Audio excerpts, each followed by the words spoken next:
Chapter 4. A Trial Trip. There was no fear that Anson Morse would return to the attack, blinded by the whitewash which ran in his eyes, by which, being slaked, did not burn him. He groped blindly about, pawing the air with his outstretched hands. "You wait! You wait! You'll suffer for this!" he spluttered, as soon as he could free his mouth from the trickling fluid. Then, wiping it from his face with his hands as best he could, he shook his fist at Tom. "I'll pay you and that black rascal back," he cried. "You wait!" "I hopes you pays me soon," answered Eradicate. "Cases how dat whitewash was worth 25 cents, and I got to go get mo' to finish doing a chicken coop I'm working on. Whoa dar, Boomerang. There ain't going to be no more trouble, I reckon." Morse did not reply.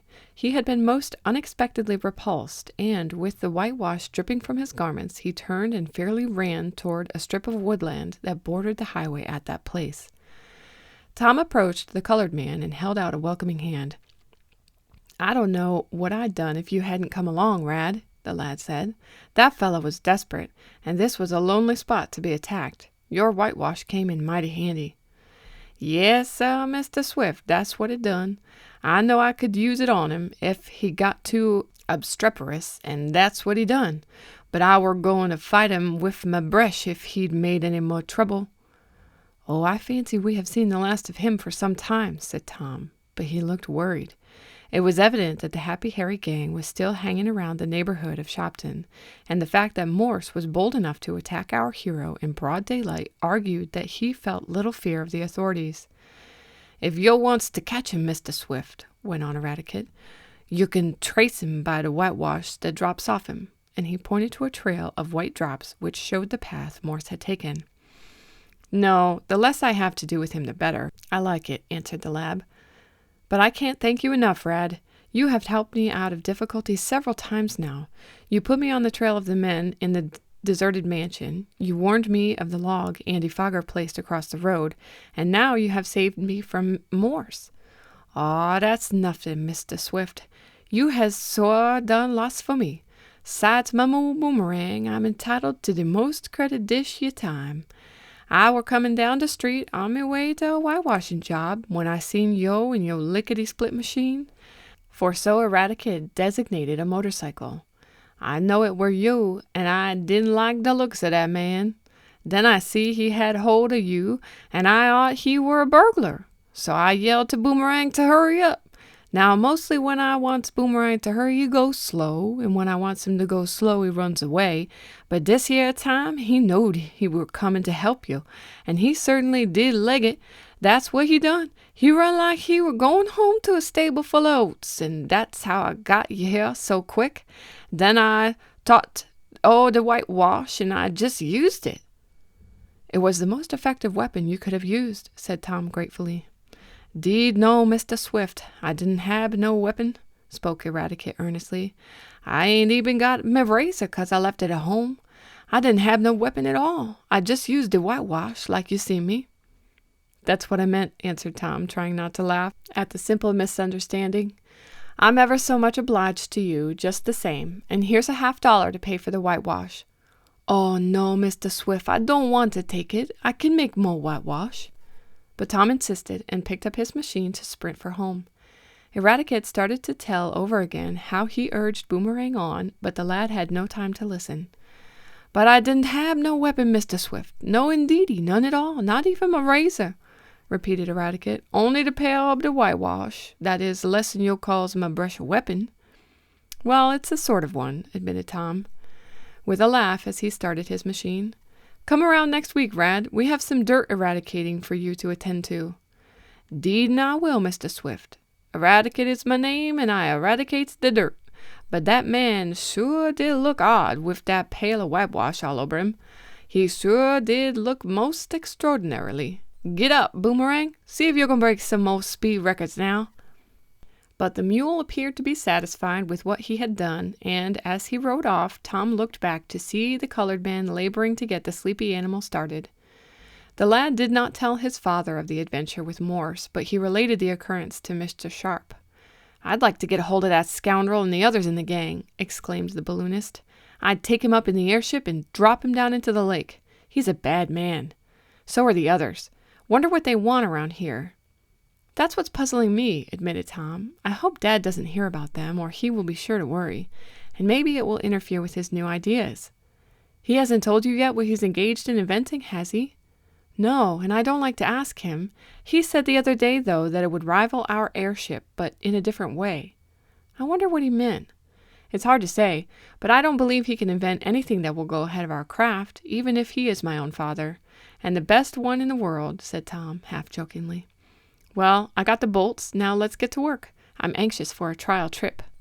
No more than I am. I want to see if my ideas will work out in practice as well as they do in theory. For a week or more, Tom and Mr. Sharp labored on the airship, and with Mr. Jackson to help them. The motor with its 20 cylinders was installed, and the big aluminum holder fastened to the frame of the planes. The rudders, one to control the elevation and depression of the craft, and the other to direct its flight to the right or left, were attached, and the steering wheel, as well as the levers regulating the motor, were put in place.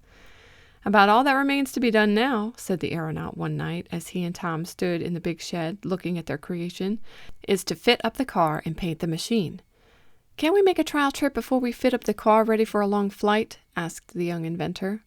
Yes, but I wouldn't like to go out without painting the ship. Some parts of it might rust if we get into a moist, cloudy upper regions.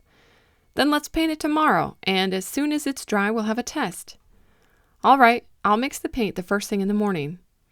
It took 2 days to paint the machine, for much care had to be used, and, when it was finished, Tom looked admiringly up at it.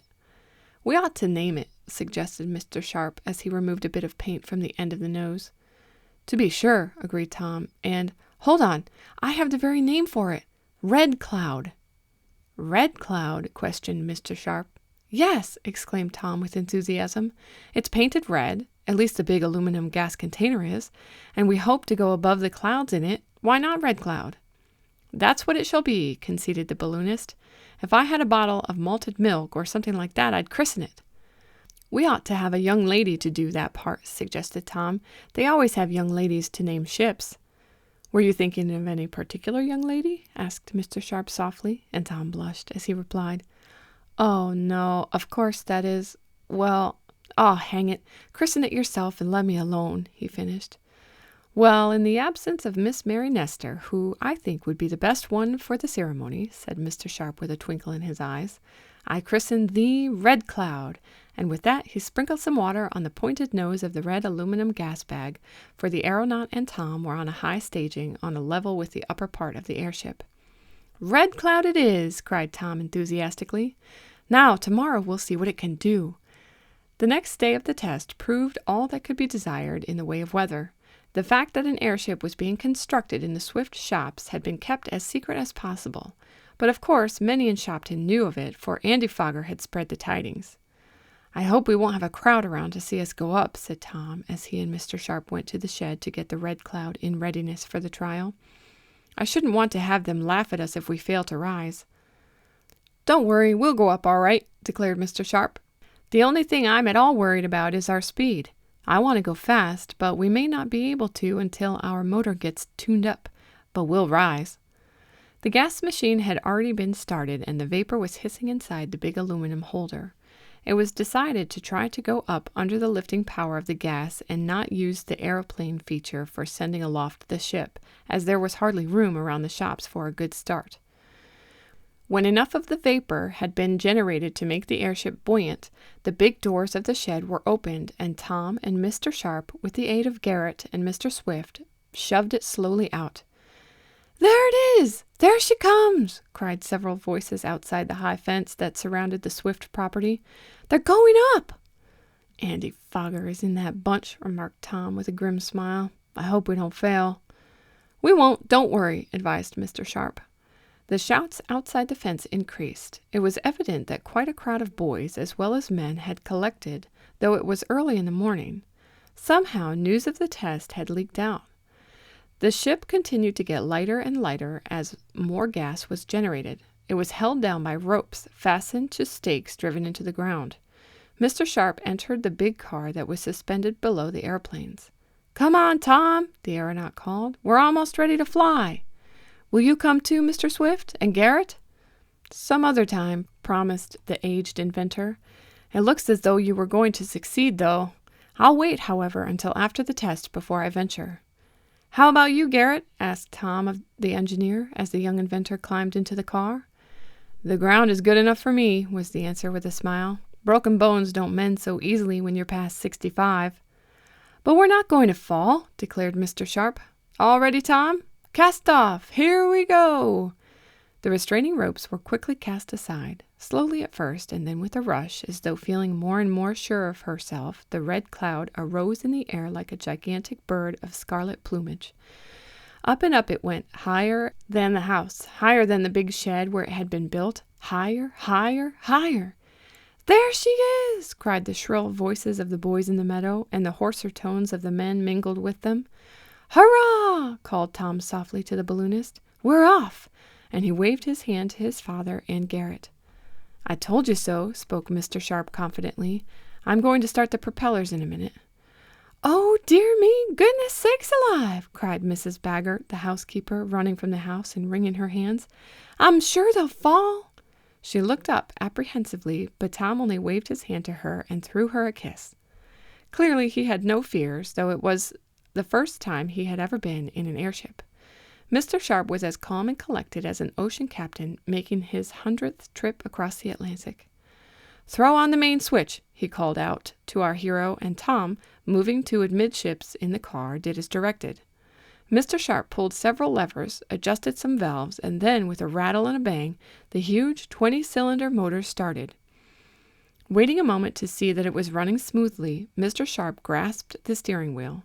Then, with a quick motion, he threw the two propellers into gear. They began to whirl around rapidly.